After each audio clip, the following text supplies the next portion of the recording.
Jakob. How you doing there, my man? Doing well. Good to see you, Jacob. Likewise. Always good to connect. I want to just open up with a banger question. Partially philosophical, I think, around store value versus medium of exchange. You know, everyone talks about like this kind of like trajectory of money. Goes to like these three phases, and different subsets of Bitcoin focus on different parts of it. A lot of us focus on the MOE part, like using Bitcoin for money, but others just like treat it like digital gold, collateralize against it. That's how the people are going to use it. What's your current kind of stance? How do you see Bitcoin playing out on like a longer time horizon of these two things? Yeah, I think that what you mentioned, there's an adoption curve to money, and that's how I see it. I think if you want to transfer value, something first has to actually hold value, and so it has to become a store of value first. And I think that is what Bitcoin is in the process of doing, and it's somewhat custom built for, right? It's like custom built to be the best store of value in the world because it's strictly limited in supply like nothing else there is, and completely fungible. And so I think that we're in the adoption phase of Bitcoin as a store of value asset. It's probably going to take some more time. More institutions, more people around the world are realizing that is the best place to hold value for the long term. And I'm convinced that Bitcoin will become the medium of exchange and unit of account of the world. Like we're going to a hyper Bitcoinization where we fully adopt Bitcoin as a medium of exchange and unit of account. But that is, I would think, decades away.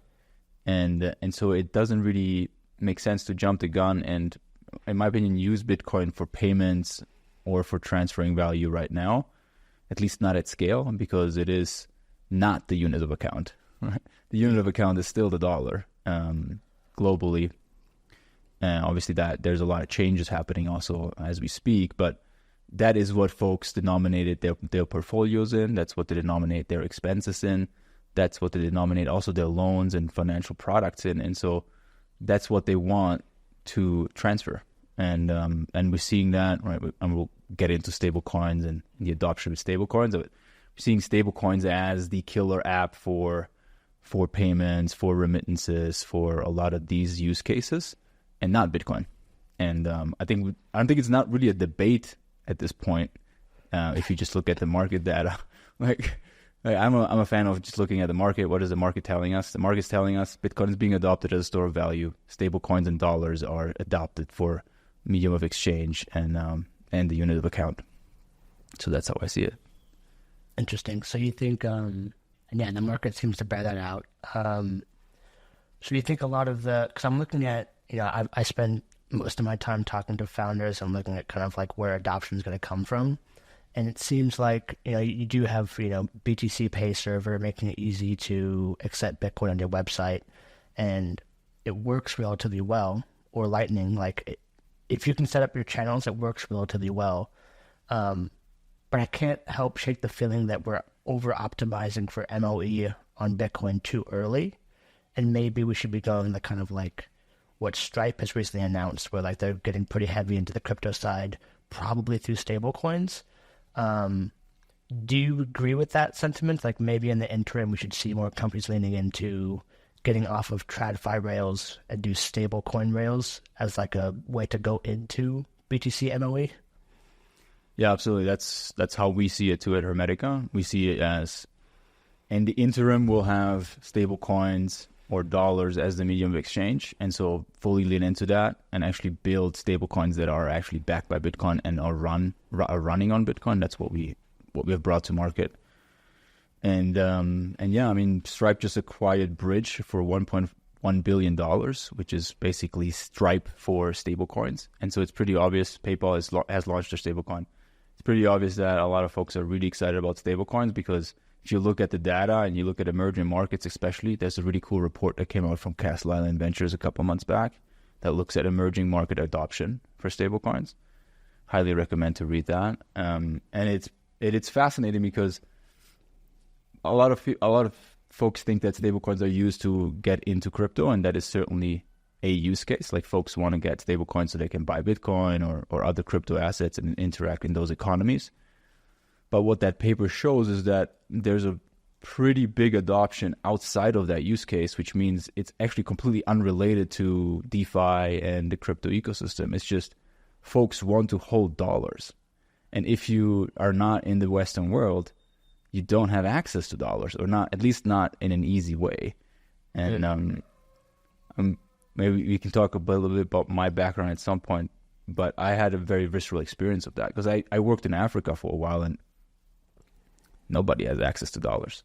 But now you can, and you see that in Nigeria, there's a ton of adoption of folks that want to hold dollars in their wallet as a replacement for a bank account, and then they can then transact with that, send it abroad, send it to their family, settle trade, all that good stuff, and then also earn yield and save. So it's really a replacement for bank accounts, and I think that's the biggest financial product in the world.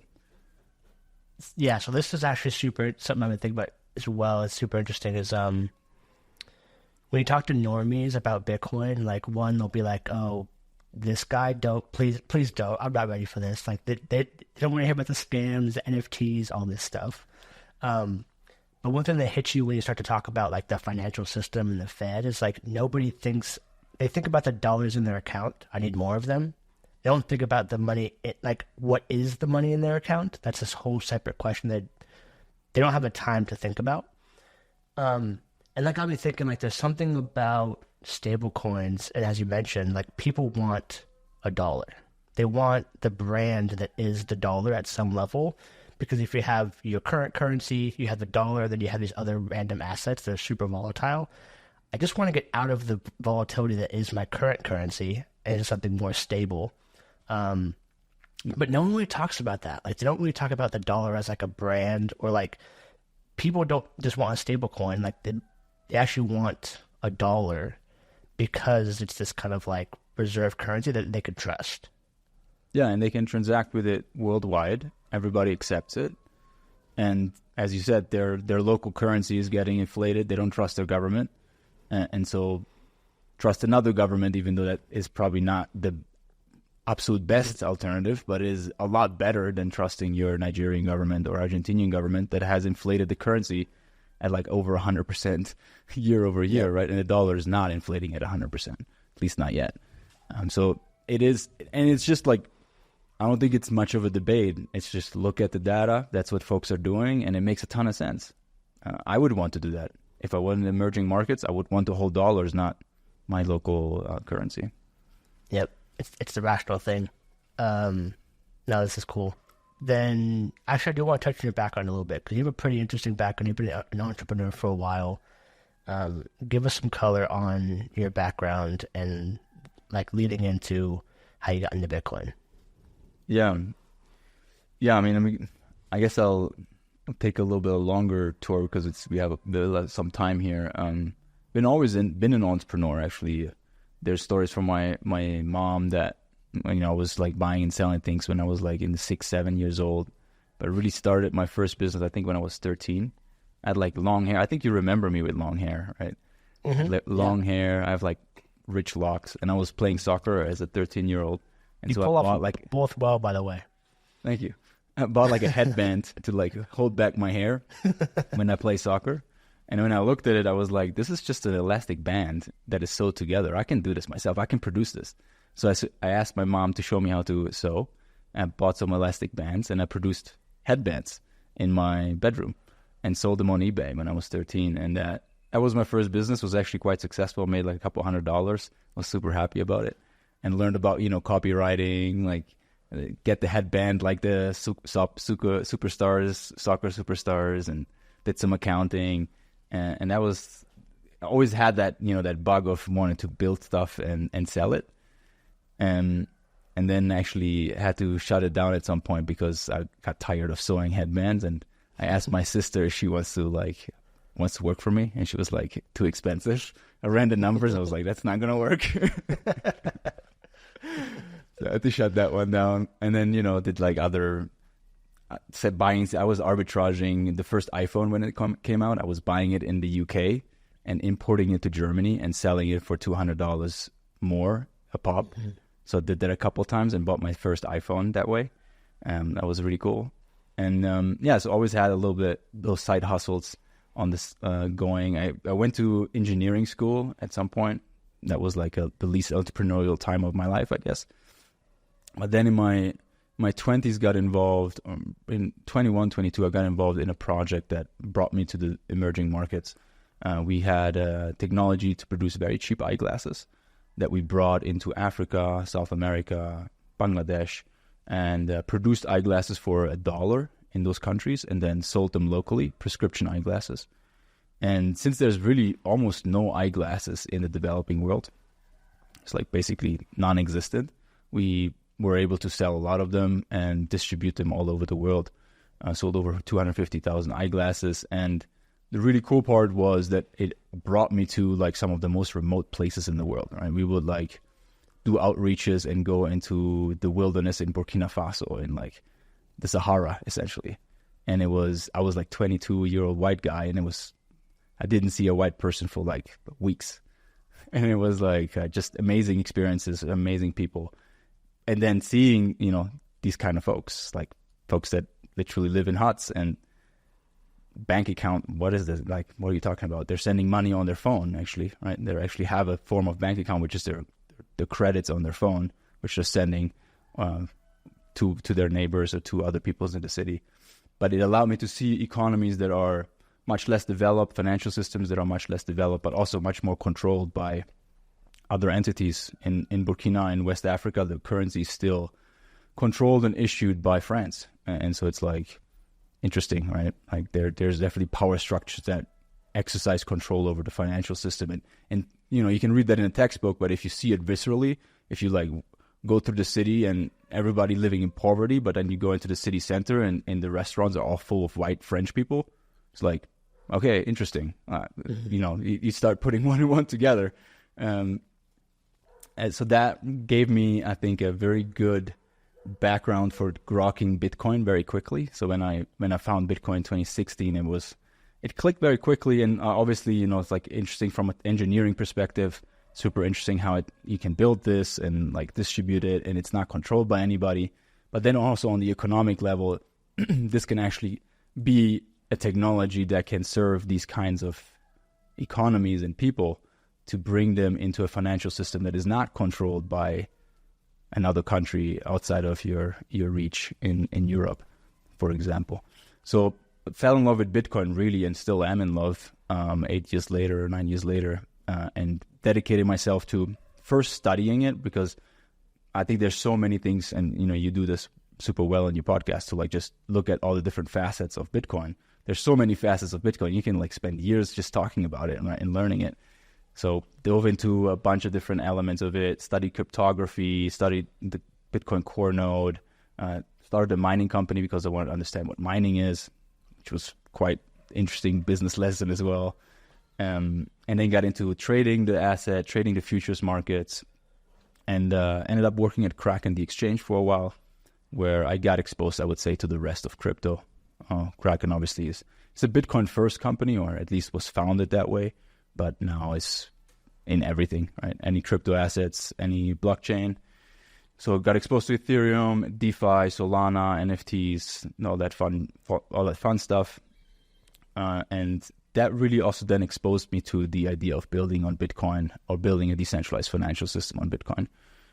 Stacks, Rootstock, those projects really inspired me, which then finally led me to leave Kraken in 2022 and start Hermetica, and that's what we are today. And that's our goal, to build on Bitcoin. So, dude, that's a hell of a journey.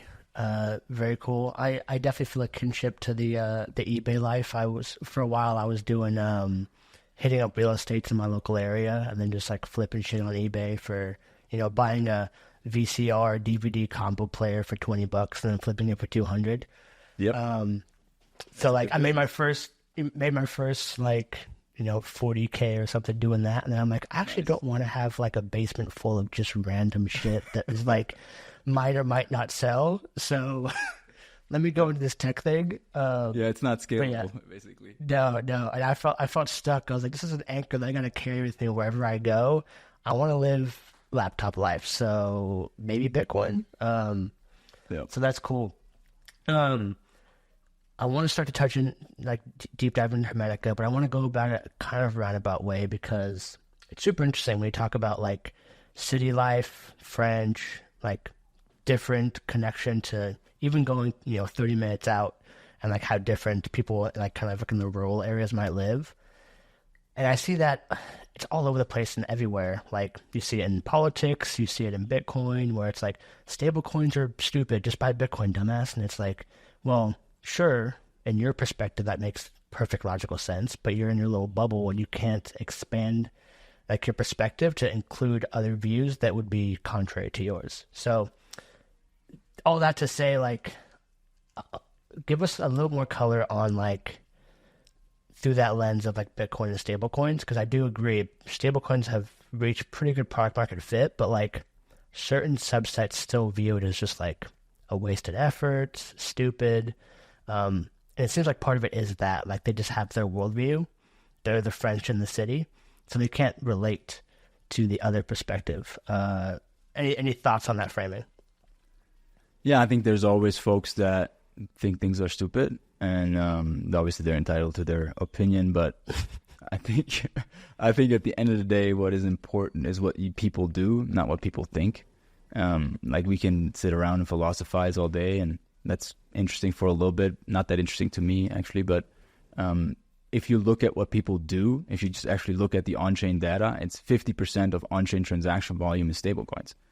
So proof is there, proof is in the pudding. It is if you like it or not, it is a product and an asset that has found product market fit, and it is being used in the billions of dollars by tens of millions of people all around the world. And most importantly, is solving real problems. Like, it's not, the real problem of managing portfolios, making more money, asset management. This is a real economy, very important economy. There is some people say it's not really that important. I think it is, but the real problems of how can I save my energy, how can I save my money in order to pay for my family, pay for education, put my kids to school, feed my family. That is what stablecoins are used for. That's what stablecoins are used for, mainly in emerging markets, where it's essentially a replacement for a bank account. And I think that Bitcoin obviously is a fantastic technology. I think there's a lot of elements to it that are fascinating. One, it's the asset. One is as a settlement layer in a network. And the other element that is super fascinating to me, that's why I'm building a stablecoin, is stablecoins, because they have that use case that actually can produce real value to folks. And if you can combine them, and that's what we've done, that's what we're doing. If you can actually have a stablecoin that is backed by Bitcoin and settles on Bitcoin, essentially transacts on Bitcoin, I think you have the best of both worlds, where you have a product market fit product like the stablecoin that people want to use, but you also still inheriting those really awesome primitives of Bitcoin that makes it very secure, very censorship resistant. And the asset Bitcoin itself is the new digital gold standard, right? And so that we're essentially going into a world where we're reissuing dollars on the gold standard. Like, we went from the gold standard into the fiat world, and now we're going back, in my opinion. And that's what we're after. Love it. Yeah, and you tease out some things of, like, a Bitcoin-backed stablecoin has some advantages, but I want to make sure people have a good view of the current landscape of stablecoins, because there's, like, three main varieties, is my understanding. You have fiat-backed, which is by far the largest currently. Collateral-backed, so, like, you put up an asset, you mint against it. And then these new kind of, like, trading strategy style ones that hedge to keep the peg. Give us some color on, like, the different types of stablecoins, because, like, they're all not built equal. Yeah, and there's a lot of cool experiments, but there's really three buckets. As you mentioned, there's fiat-backed, RWA-backed stablecoins. You have collateralized or crypto-collateralized stablecoins, which actually delta-neutral stablecoins are also crypto-collateralized. They just add an element to it.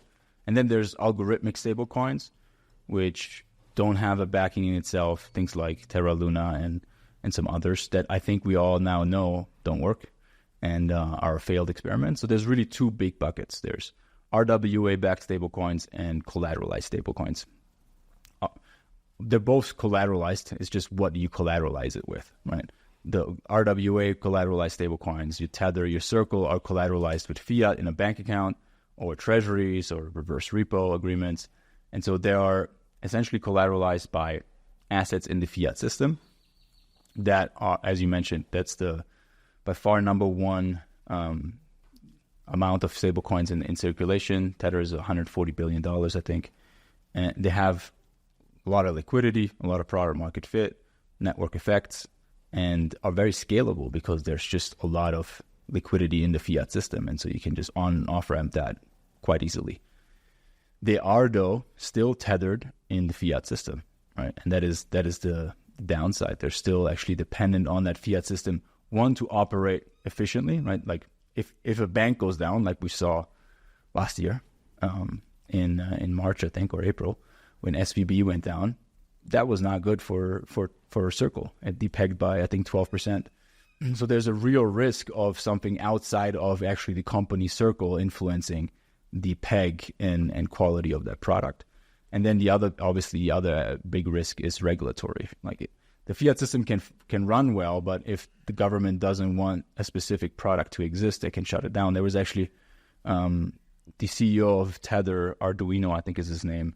He had an interview a couple days ago in CoinDesk where he said, yeah, if the U.S. government wants to shut down Tether, they can do so with a click of a button, which is just the reality that he acknowledges. So that's fiat-backed stablecoins. Obviously very, very interesting, and we all use them every day, including myself. The other, if you want to get out of the fiat system, the way to do it is instead of to collateralize it with fiat, you collateralize it with a crypto asset. So there's really two main ways to do that. One is you over-collateralize the system. So you take Bitcoin, Ethereum, and you lock it up in a vault, in a smart contract, and then you mint a stablecoin, essentially borrow a stablecoin against it at a lower value than the Bitcoin. Like say you put 1,000 Bitcoin in, you borrow $500 out of that. And now you've created a stablecoin that is backed by Bitcoin that you can transact. Bitcoin still exists, and you can redeem it back to the Bitcoins or Ethereum. That's the over-collateralized approach. I think the first big one that brought us to market was actually MakerDAO with DAI. Back in the days, I think it was like 2017, something like that. There's other projects that do this in the Ethereum, Solana world. Liquidity is another one that is quite prominent. And there's a lot of them being built right now in the Bitcoin ecosystem. They are good. I think they're really interesting stablecoin approaches because they're very decentralized, right? You hold the crypto assets on chain in a vault in a smart contract. They do come with a lot of drawdowns, so and the main drawdowns are that they're not capital efficient, meaning that you actually have to lock up a lot more crypto assets than you can use as a stablecoin, and that is not finance likes efficiency, right? If you have capital sitting around idle and it's not doing anything, that's not really that scalable. It's not that efficient. The other element is that you're introducing a leverage point, right? Like since you are borrowing the stablecoin into existence, you're actually creating leverage. And with leverage, you create a liquidation risk. Because if the Bitcoin price falls, let's say you borrow 50% and the Bitcoin price falls by 50%, now the system liquidates your Bitcoin position. And that, as a user, speaking from experience, can be quite stressful, right? It's like creating a leverage trade on the futures market, for example. And so in a stablecoin, if I want to hold a stablecoin, I don't necessarily want to create leverage or worry about a liquidation risk. So there's a UX problem there.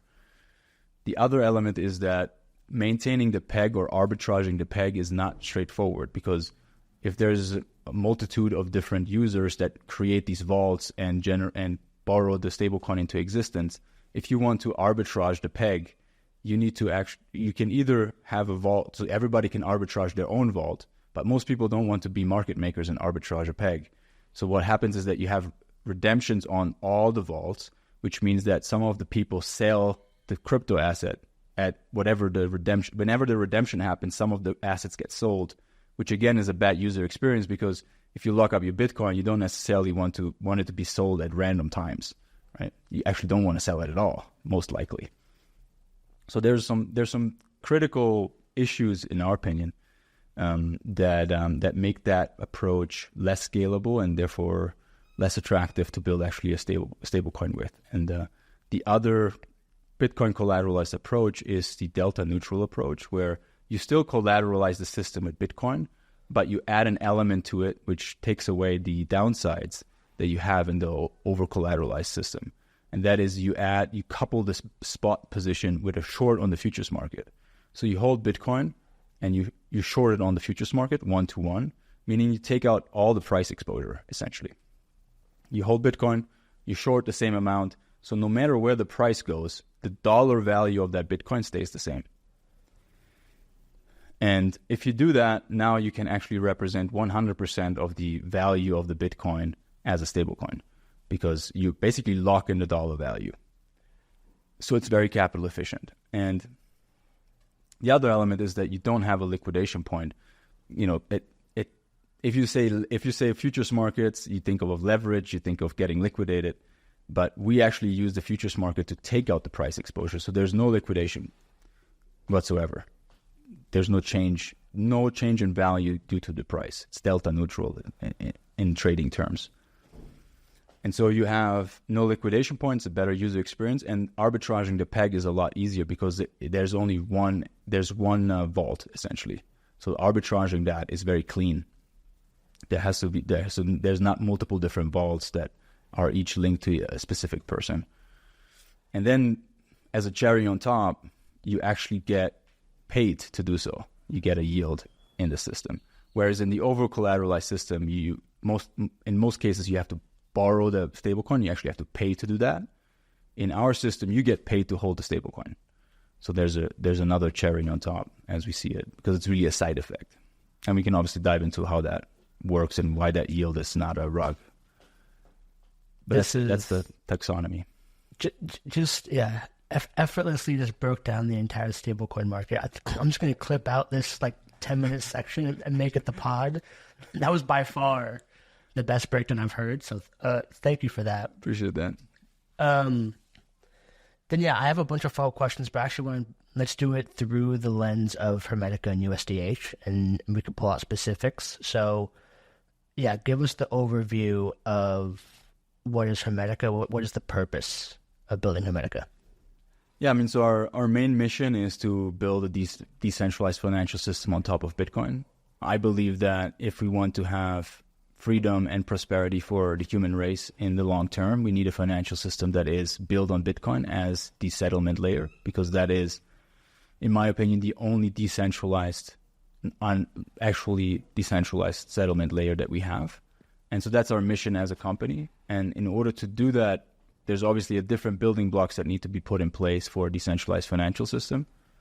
Trading infrastructure, money markets, different financial primitives.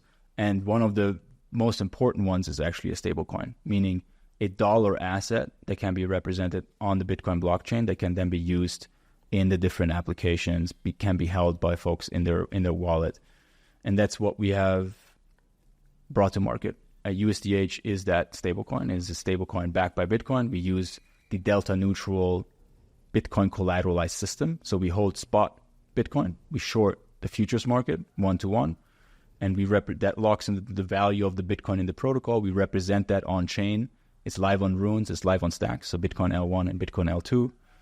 We represent that dollar value on chain as a stablecoin. And then you can use the stablecoin to also earn yield. You can stake the stablecoin. You receive a liquid staking token that accrues the value from funding rates, which is the mechanism that generates the yield. We can dive into that a little bit more. Paid out daily just by holding the stablecoin. So the liquid staking token. So there's a stablecoin, there's a liquid staking token. So essentially a dollar asset that is still Bitcoin, and then a Bitcoin native yield instrument. Excellent. Just taking some notes. And so let's touch on the specifics of the stablecoin piece first. The yield part's also super interesting, but you mentioned like there's the collateral type, which is usually like a smart contract. You lock up your whatever, you mint against it. There might be some redemption aspect, but that can all kind of be handled at the smart contract level. Maybe it's mostly self-custodied-ish. This introduces this trading element where it's going and taking a position. When you first hear about it, it feels like it's interacting with the TradFi world. Like, I'm not a finance guy, so that's just like big brain GigaChad stuff to me. But like, does this help me understand like what is on chain and in a smart contract? What is on crypto rails but not in the smart contract? What is TradFi? Like, any clarity there would be helpful. Absolutely, yeah. And so, I mean, I talked about all the benefits of the delta neutral approach. There's no free lunch usually, right? So what's the drawback? What's the trade-off?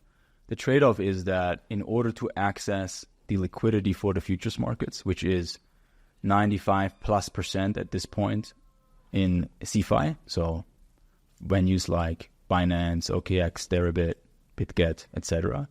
In order to access that liquidity, you have to play in the CeFi world, and you can't hold the asset on chain in smart contracts. Not that there is any smart contracts on Bitcoin, but you can't hold it into vaults. So what we need to do, and what we're doing, is we hold the Bitcoin in institutional grade custodians, namely Seifu and Copper, and they allow us to hold Bitcoin in custody while at the same time making those Bitcoin available as margin on centralized exchanges. So you can think of it like this. You hold the Bitcoin in cold storage, and then at the same time they become available on the exchange as margin without being on the exchange. So the coins never actually end up on the balance sheet of the exchange, and that is very important because if the exchange goes bankrupt, which we certainly have seen, our coins are not part of the bankruptcy claims, right? They're outside of that. So it allows us to trade on the exchange while reducing our counterparty risk. And so that's what we're doing. Then there's a settlement between the exchange and the custodian every day to make sure that the P&L is distributed accordingly. That's what we're doing. We hold the coins in custody. We trade on decentralized venues, which allows us to tap into billions of dollars of open interest, which we need in order to make it a scalable system. And we essentially just hold the Bitcoin. We short it on the centralized exchange 1-to-1. There's no leverage. We lock in the dollar value. And that is off-chain. That has to be off-chain. That can be brought on-chain in the future. If there's perp markets that develop on-chain, we can bring this on-chain in the future and decentralize it more. It's just not there. The infrastructure is not there yet, especially not on Bitcoin. And what is on-chain is essentially our token contract. So the token that we issue is represented on-chain. That is on the Rune side, just a simple Runes token, very simple setup, no smart contracts there. On the Stack side, that's a SIP10 token. And then the staking element is also on-chain. So you can go on Stacks is on-chain. On Runes, it can't be on-chain because there's no smart contracts. But on Stacks, you can come to a smart contract. You can stake your stablecoin. You get a liquid staking token automatically back. And then every day, we essentially represent the P&L, whatever we have harvested from the funding rate. We represent that on-chain, and the value of the liquid staking token goes up. Got it. Okay, that's super helpful. On the topic of getting into this stablecoin, like for the ones that are backed by collateral, it's pretty straightforward. Like you have BTC, ideally, and then you lock it up and you get this minted stablecoin. What's the user flow for interacting with USDh currently? Yeah. So as a normal user, you can buy USDh on the open market. It's listed on Magic Eden. There's a pool on DotSwap. So you can show up with your Bitcoin and just buy it, swap it for USDh, and now you hold USDh. So there's no interaction actually with the protocol itself. It's all on the open market, on the DeFi markets. Same on Stacks. You can take any SIP10 asset, any Stacks asset, and swap it for USDh.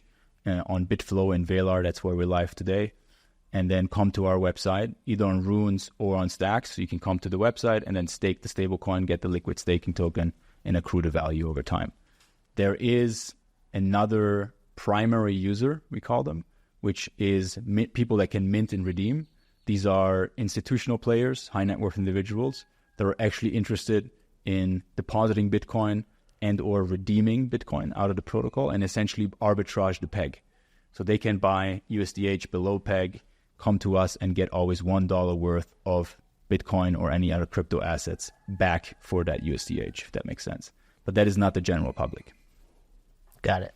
And then talk to me about the staking side, because like one of the big, it's kind of a big benefit for Tether is that when you deploy into them, they can then go do, fun treasury stuff with the government and get that yield, and it doesn't get passed down to the users. So like the staking side feels like a pretty big UX improvement and like benefit for users to be able to actually like hold the dollars, but also get yield in the dollars outside of touching TradFi.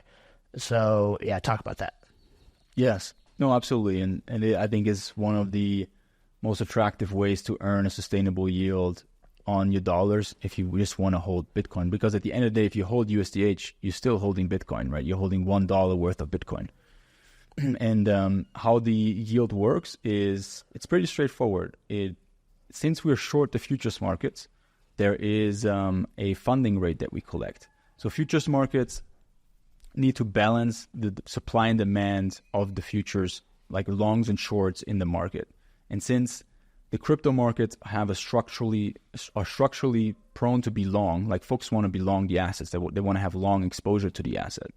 And we are essentially providing that long exposure to folks. We're selling futures to them, and they're willing to pay us for that privilege. That's how you can think of it. And that is expressed through an interest rate that is paid between longs and shorts every 8 hours in the futures markets, called the funding rate. And since we're short on the futures markets, we collect that funding rate every 8 hours and then pass that on to people that stake the stablecoin. Now, how sustainable is this, right? That's the question. If you look at the historical data, 85% of funding rate environments are positive, meaning shorts get paid, and 15%, when it gets really bearish, like when FTX collapse or there's a big bear market, it can go negative, and then we have to pay to hold the position open. What we do is we take 25% of the yield that we generate in positive funding rate environments, and we set that aside in a reserve fund. And that reserve fund is then used to buffer out the negative funding rate environments. And so, yeah, it's a crypto native yield that we don't touch any TradFi instrument. We just hold crypto on in institutional grade custody and trade on sexes, and then pass that yield on to folks that stake the stablecoin. It's pretty straightforward. That's super cool. Yeah, the more I hear about this finance stuff, it sounds so scary at first, but when it gets broken down, maybe you're just good at this. I got to keep giving you your flowers.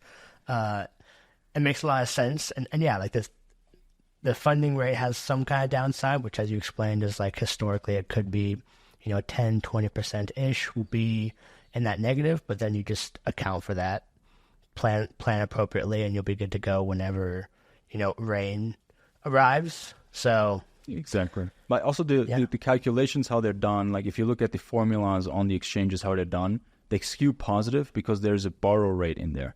There's like a cost of capital essentially in that formula, which means that on average over the last 5-6 years, the funding rate has been around 12%.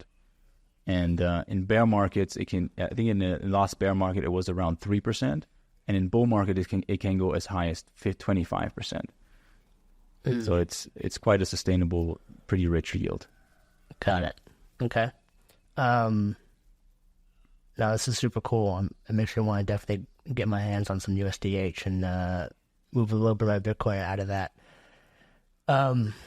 What's the stable coins at some level are like only as good as they are liquid across where people are actually transacting. So runes and stacks is what you currently mentioned, but like how are you guys thinking about a rollout plan to be everywhere, if that's the plan? Yeah, absolutely. I think as a stable coin, you kind of have to be everywhere. And we are seeing, I think, Bitcoin DeFi slowly make baby steps forward. I think runes and stacks ecosystem both are very small, very nascent, some very cool users, very ardent people that really love the ecosystems, but there's definitely a lack of liquidity, especially on the stablecoin side, and that's what we're tackling and bringing more liquidity in.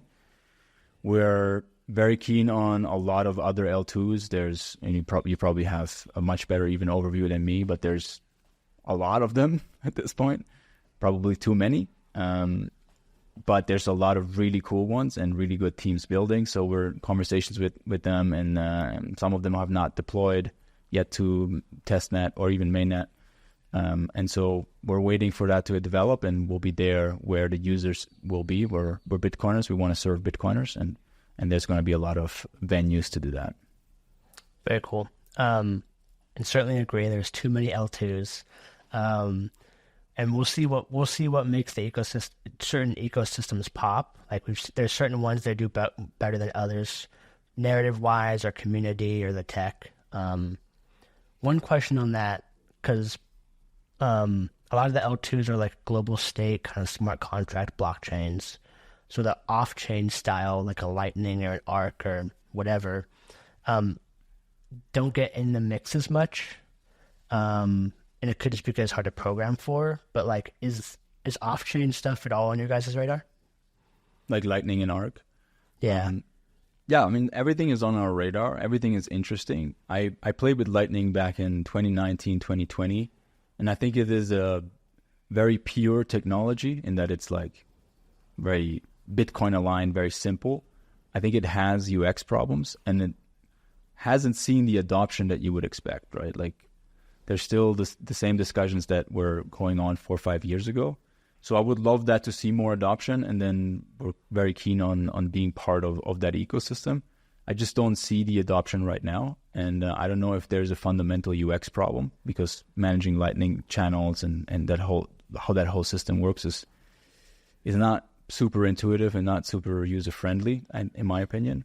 But yeah, I'm technology open. I love all tech, especially if it's built on Bitcoin, and so we're open to everything. Got it.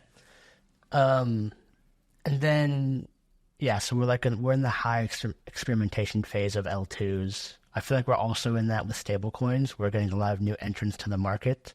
Do we have too many stablecoins? Like, how do you see experimentation, and like longer term, is there going to be consolidation? Like, how do you see the market going? I think it's the classical adoption of technology, where it's just a lot of experimentation, a lot of ideas, a lot of teams, a lot of good, projects, some not that good projects. And that's what we're in right now. There's probably like 20 different stablecoins that are coming to Bitcoin. And Bitcoin stablecoins are a network effect business. So we will certainly see consolidation over the years, and a couple winners emerge. Who those will be, who knows? Right? It's not the time to see that. It's so early. So it's going to be years to really see that materialize. Got it. What's on the last couple questions? This has been great. What's on the roadmap for Hermetica, say the next 6 to 12 months? Yeah, I mean, for us, always be making the product better. We're going through a whole UI, UX redesign, which is a big focus of mine right now, actually. And then deploying to other L2s as they come online and being active in those ecosystems. And then, obviously, there's a big focus on decentralizing our protocol and potentially launching a token with that. And lastly, and this maybe ties back to the beginning of our conversation, is the adoption in Bitcoin DeFi is super interesting to us, because there's emergent, new ecosystem in crypto. But there's also just the real adoption in emerging markets that is fascinating for me specifically, and very, very relevant for stablecoins. So we're looking at those markets, emerging markets in Africa and Latin America and Asia, where we can find partners and distribution to actually bring our stablecoin and our yield solution to those folks, because there's a lot of opportunity to serve those people. That's what we're really excited about. Very cool. Question just came to mind, because a lot of apps that go cross-chain, especially in the DeFi world, have a big issue with fragmented liquidity. Like, you go to a new ecosystem, no one knows you, your brand is over on, some other ecosystem, and so you have to start fresh and try to get those people to trust you to put their money in there. But it seems like the way you have this constructed, you don't have as much of those kind of like headaches to deal with. Am I hearing that correctly, or like think about that right? I think that it is a big issue. Fragmenting liquidity is because you also create like DeFi pools that are specific to a specific token standard and are locked into that ecosystem. And that liquidity just sits there, right? And can be accessed from other L2s. I think it's a massive issue, to be honest. And I think there's not a really clear, good solution yet to that. And we'll have to figure it out as we expand the ecosystems. I think there's some cool cross-chain stuff like Beyond just came out that is like using layer 0 technology to do like interoperability across a lot of different L2s, which is, I think, super fascinating. And at the end of the day, that's probably the end game where doesn't really matter where you like at the end game is really that the user doesn't even know what chain they're on and what token standard they're using. It's just abstracted away and stuff like Beyond and other interoperability tech is behind the scenes. So I think it's just like we're in like the first 10% of adoption or even less, and it's all clunky and weird and not efficient. And as we adopt more, we'll probably get that sorted out, or we have to get that sorted out for mass adoption. Yeah. So does USDH have that same issue in the sense of like you have these high net worth people that are willing to deploy Bitcoin and they put it towards somewhere, and are they in the background kind of like the market maker? So they're being the liquidity pool that if you're going to go put it on, Rootstock, for example, a certain subset of that treasure has to be put towards Rootstock to then trade against? Yeah, I mean, you can think of it essentially as there's Bitcoin in the protocol on the asset side, and then there's the stablecoins on the liability side that are either issued on Runes or on Stacks right now, or in the future on Rootstock and other L2s. So those assets can be interoperable, and we're working actually on an in-house solution to make them bridgeable without actually using a bridge, just through us. But in general, if a token is on one like if there's a Runes USDH, and that is sitting in a pool on DotSwap for people to trade against, that liquidity is siloed from the liquidity on Stacks, right? They're not, like they can't talk to each other. They can't interact with each other, at least not yet. And that is, it's not capital efficient, right? Because if there's a lot of liquidity here, but you're trading over here and there's not a lot of liquidity, then that is a user problem. And yeah, we need to fix that at some point. But got it. I don't see a good solution there. I don't know if you have any startups that do that. Maybe that's a startup idea. I mean, Beyond is doing good work. Like it's always, you just move trust assumptions around. You're playing trust assumption ping pong at some level. Like you trust layer 0, you trust something else. So like, there's no perfect solution in my mind yet. But yeah, so we'll see. It's a big enough problem. There's enough money to be made. If someone solves it, someone will. It's going to happen. But you got me thinking, because there's a big topic in Bitcoin around decentralization, obviously, like censorship resistance. And I'm of the view now in 2024 that like it's a good target, but perfect is the enemy of good for a lot of these products, where it's like just build what's useful first, so we're not lagging behind TradFi and the ETFs taking all of it. And as I'm sitting here, like you've definitely sat in the middle of that, of you're partially centralized on part of your stack, partially decentralized on like the smart contract side of like where custody is.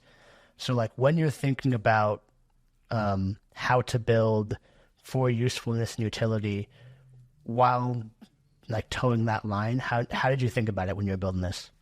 Yeah, I think it's an excellent question. I fully agree with your sentiment in that I think decentralization has to be our North Star and has to be what we thrive to do in the long term, because that ensures that the systems actually stay independent and can serve people in the future. But in order to move quickly and bring products to market that actually then create that virtuous cycle of actually becoming better because they're used and they're not just ideas in people's heads and get like over optimized, which a lot of people I think fall into that trap. In order to do that quick iteration and bring products to market, I think having that scale go further into centralization and have some elements that are centralized is probably better, actually, because it allows you to have that quick feedback loop. And if I'm quite honest, I mean, I'm a Bitcoiner. I love decentralization. I love Bitcoin. And I think that's what we should strive for. But if you look at the general public, I don't think they care, to be honest.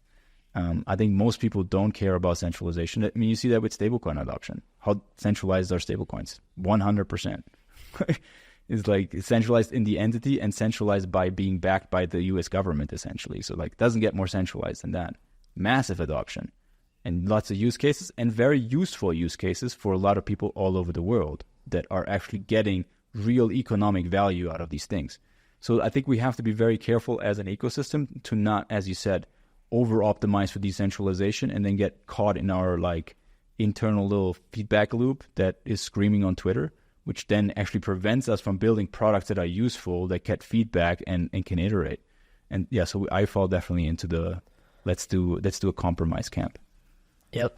And thank you for that. We need more thinking like that. So partially I'm trying to call it out because, yeah, you get shouted down on Twitter if you say this, you're a heretic, all these things. How could you? You're just trying to be fiat again, clown world. And it's like, come on, bro. We're trying to build useful shit. And you can decentralize over time. Like you can start out 100%. Less decentralized and then bring it into that over time. And that's also what we're aiming for. Love it. No, that's very good. Very cool. Cool, man. The last question, I always end on a high note of like, what are you most excited about in Bitcoin? It could be your own product. It could be some new tech or just something you're excited about in the world. What's got you hyped right now?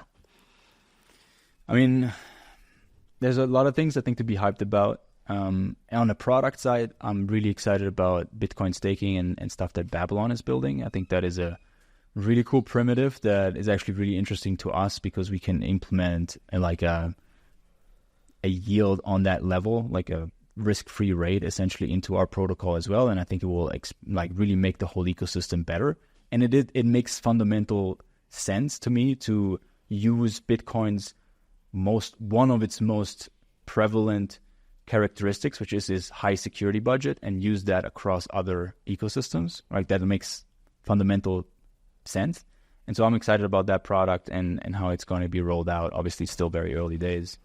I think there is a palpable, on a different note, there's a palpable change in the regulatory landscape, especially in the US, with Trump and people around that. I think people are fed up with basically being stonewalled by nonsense and really want to create innovation also through the US. I think that is exciting, and hopefully will be coming more in the coming months and years. Fingers crossed. Please give us regulatory clarity. That would be so needed. Excellent. Any topics that I didn't ask that you want to close on? No, I think we talked about most everything. Really appreciate it. Great conversation. I love your podcast. Always been a listener for actually many years. Thank you so much. And thank you for coming on, dropping knowledge. My work is cut out for me to cut out all the banger clips and bombs that you dropped. So, yeah, I think the people are going to enjoy this one. Thanks for coming on, man. Yeah, thanks for having me. Most fun. Thank you for listening this far into the episode. If you found it enjoyable, please do like, subscribe on whatever platform that you're listening on. YouTube does me a huge favor to like and subscribe. Find me on Twitter at Jake Blockchain. Show me some love.